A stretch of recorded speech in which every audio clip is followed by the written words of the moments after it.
Good morning. How are you doing today? Monday, the 25th of October, TGIM, right? Actually, I'm recording this on Sunday because I got a lot of stuff going on this week and I am trying to prep my way so I can get through it with the least amount of stress.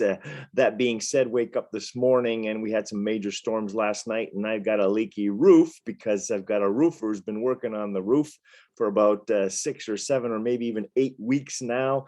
And he's having the issues that a lot of us are these days, not being able to find good help that's reliable. Plus, he's, open and subject to getting little illnesses because of the stresses he's going through, and ended up having to call in with sickness from flu the last few days. So needless to say, he's kind of struggling to try and get this roof done, as we are hoping that he can do soon because it's getting cooler every day, right?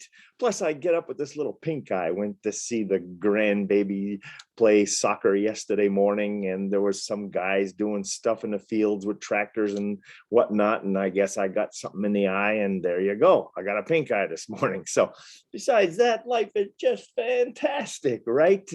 But speaking of eyes, when you close your eyes, even if for a minute, and you can do it right now, what do you see? What do you see? Do you see unconsciously whatever is, or do you try and proactively, consciously see something specific? You may have heard me talk about this before, the practice of visualization or meditation or prayer, whatever you want to call these various ideas of putting things in your head by choice. And as you know, athletes, entertainers, singers, and so on, they do this on purpose to try and get better at their craft, have a better performance, if you will. So I did a little research on the benefits of doing that, and surprisingly, there are some really cool things that can happen when we consciously close our eyes and see what we want to see. It can reduce anxiety if you're feeling anxious about things, like I am a little bit because it's a busy week ahead of me. I can close my eyes and foresee more calmness, foresee me going through the various things I got to do this week with a certain stress-free approach. Also, it can build confidence because, like an athlete would try and visualize his play, his skills, his practice, his game with what he would like it to look like when he actually performs, and thereby increases confidence because in his head he's been through that. Like for me this week, I've got a little couple gigs to do in performance lane, master ceremonies and such, and I have to visualize ahead of time so that I can foresee any possible hiccups beforehand. And then if it does pop up, I've been through it in my own head.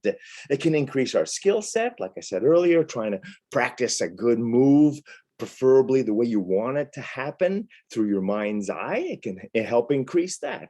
It can also reduce pain or increase healing. So I'm visualizing this pink eye to go away, and to make sure I don't affect my sinuses and such, so that I can speak a little clearer and without a little lack of maybe breath that can happen when you're doing those sort of things.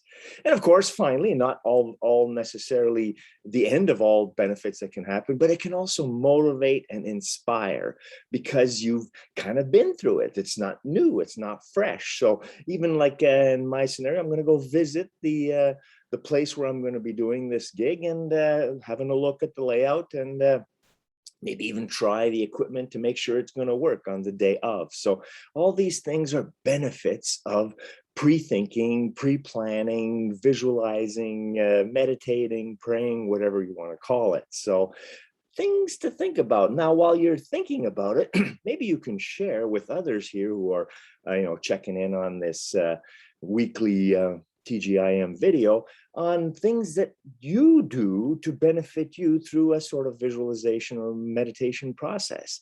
What does it do for you, and how do you practice and use it for your own benefit? And let's share amongst ourselves, see if we can make that better. In the meantime, see things right. Even though we've got a leaky roof and a pink eye, hey, the roof is still there. It didn't fly right off in some 100-mile-an-hour winds, right? So it could always be a little worse. So I prefer to see things as best as they possibly can be to keep that stress level down and the hopefulness up, right? Divine order, I like to say every now and then. So about this week, we just be awesome and see things for what they are. Blessings notwithstanding the challenges, because it makes the good times and the good things feel and taste even better.